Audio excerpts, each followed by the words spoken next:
Halo teman-teman yang ada di rumah, kembali lagi bersama kami Happy Science.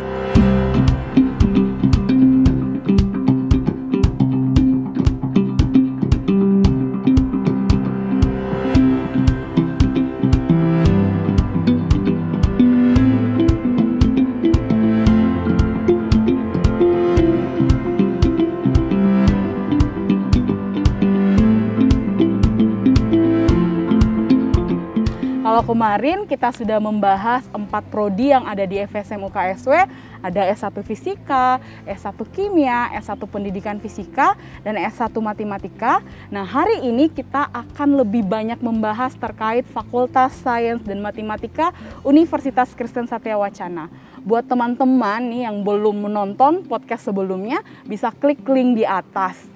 Nah, hari ini saya tidak sendiri, tapi saya ditemani oleh pimpinan langsung dari Fakultas Sains dan Matematika. Dalam hal ini adalah Dr. Adi Setiawan MSc selaku Dekan dari FSM UKSW. Halo Pak, bagaimana kabarnya Pak Adi? Ya, baik. Oke Pak, berbicara terkait Fakultas Sains dan Matematika, berarti berhubungan dengan sains begitu ya. Menurut Pak Adi sendiri, mengapa sih sains itu penting untuk semua orang? Mungkin ya bagi sebagian teman-teman di rumah mengatakan bahwa sains itu nggak penting. Nah, dari pendapat Pak Adi sendiri, mengapa sains itu penting untuk semua orang? Silakan Pak. Saya kira belajar sains itu adalah belajar ilmu dasar ya. Seperti kalau kita membangun suatu rumah, tentu saja memerlukan dasar atau pondasi yang kuat. Nah, demikian juga untuk gedung-gedung yang bertingkat juga memerlukan pondasi yang sangat kuat ya. Nah, untuk itu jika belajar sains itu akan sangat diperlukan supaya kita bisa berpikir logis dan juga sistematis sehingga bisa mengembangkan ilmu secara umum gitu. Oke, gitu ya teman-teman. Jadi sains itu bukan penting untuk satu orang aja atau beberapa orang, tapi untuk kita semua seperti itu. Mungkin perlu saya tambahkan juga ya, belajar sains itu juga belajar cara berpikir kritis ya, karena knowledge is power. Jadi bangsa Tiongkok sekarang sangat maju, bahkan bisa bersaing dengan bangsa-bangsa di Eropa maupun bangsa United States. Itu juga karena mengembangkan sains sebagai ilmu dasar yang mendasari terapan gitu. Oke, terima kasih Pak Adi. Seperti itu teman-teman, jadi sains itu sangat penting untuk semua orang, terutama untuk mengembangkan negara kita juga ya, seperti itu. Ya, karena tadi Pak Adi sudah mengatakan bahwa sains itu penting untuk semua orang, tapi seperti ini ya Pak, sains itu dikenal sulit nih, apalagi kalau mendengar kata fisika, kimia, matematika. Nah, apakah ini memang bisa dipahami oleh semua orang atau hanya sebagian orang saja Pak? Bagaimana Pak? Belajar segala sesuatu saya kira memerlukan kerajinan dan ketekunan ya. Jadi hal yang baik tidak mungkin bisa dicapai secara instan. Demikian juga belajar fisika, kimia, matematika itu juga perlu kerajinan dan ketekunan. Belajar sains itu memerlukan skill atau keterampilan di bidang praktikum yang dilakukan di laboratorium maupun di lapangan. Karena untuk memahami dengan baik perlu learning by doing.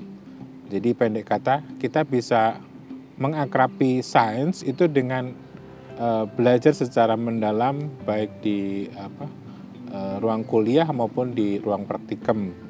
Nah, itu akan sangat penting untuk masa depan nanti.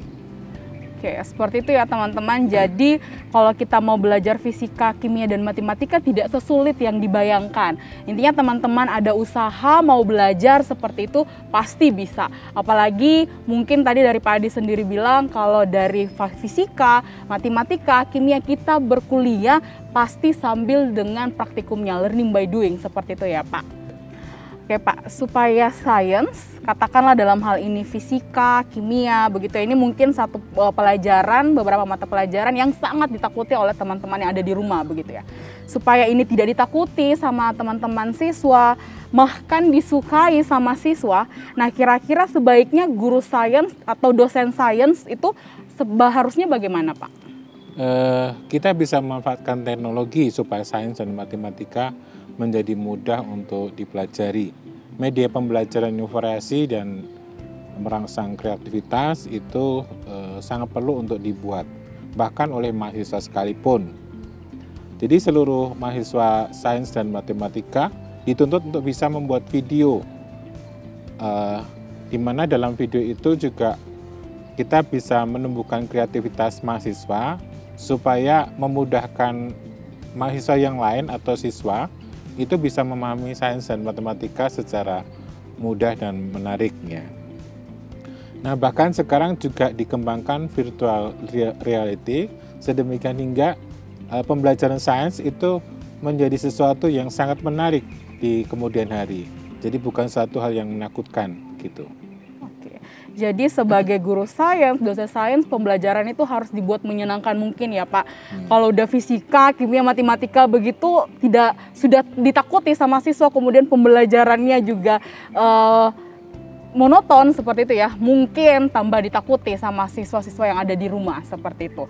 Jadi teman-teman sebagai guru sains, dosen sains itu sudah dilengkapi dengan proses pembelajaran yang berbasis teknologi seperti yang dikatakan Pak Adi tadi. Kami dari FSM UKSW sekarang ini sudah mengembangkan augmented reality dalam proses pembelajaran sendiri. Jadi pembelajaran semakin menyenangkan begitu ya. Saat ini presentasi mahasiswa peminat bidang-bidang seperti fisika, kimia, biologi, dan matematika, katakanlah sains secara umum ya Pak. Ini kan tidak banyak.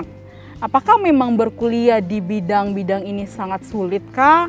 Atau lapangan pekerjaannya setelah lulus yang susah? Nah, mungkin bisa dibagi sama teman-teman yang di rumah karena mungkin ini menjadi salah satu masalah begitu ketika mau memilih ke FSM begitu. Mungkin bisa dibagikan Pak? Belajar sains di Fakultas Sains dan Matematika UKSW tidaklah sulit.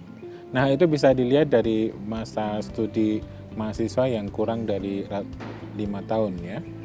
Demikian juga hampir 50% mahasiswa lulus tepat waktu.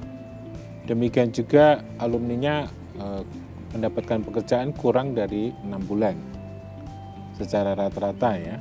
Nah, hal ini juga ditunjang oleh SKS kerja praktek yang cukup besar sebagai perwujudan dari program pemerintah yaitu MBKM, Merdeka Belajar Kampus Merdeka, yaitu mahasiswa dibekali dengan pengalaman kerja di instansi pemerintah, perusahaan, dan industri. Demikian juga untuk prodi pendidikan fisika itu di sekolah-sekolah. Nah, hal itu akan sangat membekali mereka akan dengan mudah terjun secara langsung jika mereka bekerja. Oke, jadi berkuliah di Fakultas Sains dan Matematika tidak sesulit yang dibayangkan begitu ya Pak. Mungkin teman-teman tadi seperti yang dikatakan sama Pak Adi bahwa lulusan kami itu banyak yang lulus tepat waktu, di bawah 5 tahun seperti itu dengan IPK rata-rata yang cukup tinggi juga. Kemudian lulusan kami untuk menunggu waktu bekerjanya sangat singkat, paling lama 6 bulan seperti itu ya Pak. Jadi jangan takut teman-teman kalau sekarang masih bingung begitu ya. Kira-kira nanti saya kalau masuk di Fakultas Sains dan Matematika, nanti saya kerja apa begitu. Nanti saya pekerjaannya lama seperti itu. Tenang teman-teman, kalau teman-teman tekun dalam belajar, nah niscaya teman-teman kalau berminat di FSM UKSW, teman-teman akan bisa belajar banyak hal seperti itu. Nah, untuk prospek bidang-bidang sains ini ke depannya seperti apa, Pak? Terutama dalam menghadapi masa depan yang mungkin sudah berbau teknologi di masa depan begitu. Nah, bagaimana FSM UKSW sendiri mempersiapkan untuk hal itu? Berbagai program dibuat untuk lebih memperkenalkan Fakultas Sains dan Matematika UKSW ke berbagai khalayak seperti penyelenggaraan ICONSE yaitu International Conference on Science and Science Education. Demikian juga diselenggarakan seminar nasional, program penelitian, program pengabdian kepada masyarakat, dan juga program pembinaan kemahasiswaan melalui pengiriman ke KN MIPA, kemudian lomba PKM, dan demikian juga untuk lomba-lomba yang lain ya. Nah, kemudian itu juga pendanaan baik dosen maupun mahasiswa untuk bisa mengikuti seminar, kemudian conference, juga workshop, serta berbagai kegiatan yang lain. Saat ini hampir 50% dosen bergelar S3, kemudian juga hampir 40% dosen mempunyai jabatan lektor kepala atau profesor ya.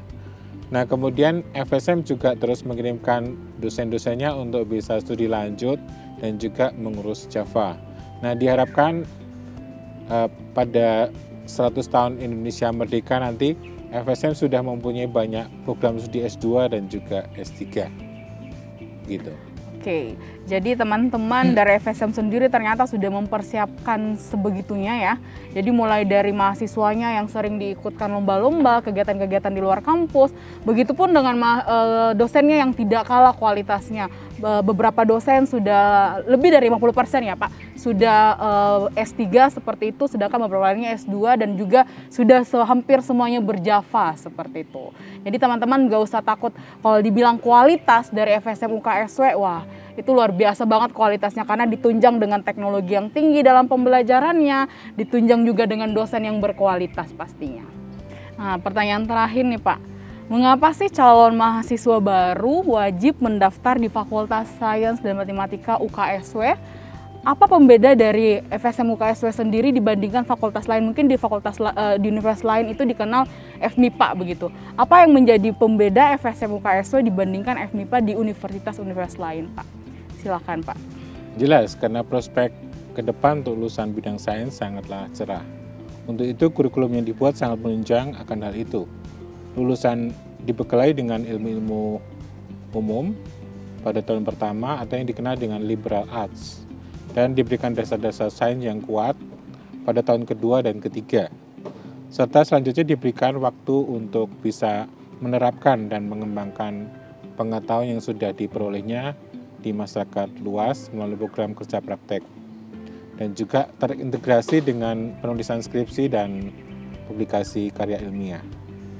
Tiap-tiap semester mahasiswa hanya mengambil rata-rata sekitar 15 SKS, sehingga mereka masih bisa mengikuti kegiatan kemahasiswaan sedemikian hingga mereka bisa menempa kemampuan di bidang soft skill dan juga kemampuan berorganisasi, sehingga mereka menjadi lulusan yang merupakan hasil dari whole person education. Dan kita juga mempunyai motto atau tagline, yaitu we are the creative minority. Oke, jadi mungkin yang perlu digarisbawahi begitu ya teman-teman, yang menjadi pembeda utama seperti yang dijelaskan Pak Adi tadi di FSM UKSW, di UKSW tepatnya, di sini ada 3 semester dalam setahun. Mungkin kalau di universitas lain hanya 2 semester dalam setahun begitu ya Pak. Jadi kayak susah banget siswanya mau fokus di perkuliahan dengan 24 SKS, kemudian ditunjang lagi dengan kegiatan organisasi-organisasi. Tapi di FSM sendiri teman-teman akan belajar selama setahun itu ada 3 semester. Dalam 1 semester teman-teman maksimal mengambil 15 SKS. Jadi bisa betul-betul fokus ke kuliahnya, kemudian masih bisa juga berorganisasi di luar untuk menambah skill-skill yang lain seperti itu ya Pak. Oke, terima kasih Pak Adi untuk kesempatannya sudah mau berbagi dengan teman-teman di rumah terkait apa itu sains dan bagaimana itu FSM UKSW begitu ya. Oke teman-teman, sekian untuk podcast hari ini. Buat teman-teman yang berminat bergabung bersama kami bisa hubungi nomor di bawah ini atau klik langsung pendaftarannya melalui admisi.uksw.edu. Dan kami dari Fakultas Sains dan Matematika juga menyediakan beberapa beasiswa buat teman-teman yang membutuhkan. Dan satu lagi, kami menyediakan gratis uang pendaftaran buat teman-teman yang beruntung, ada 20 orang edisi Juni sampai Juli. Jadi tunggu apa lagi teman-teman? Mari bergabung bersama kami Fakultas Sains dan Matematika Universitas Kristen Satya Wacana. Sampai jumpa, sampai ketemu di podcast selanjutnya. Terima kasih.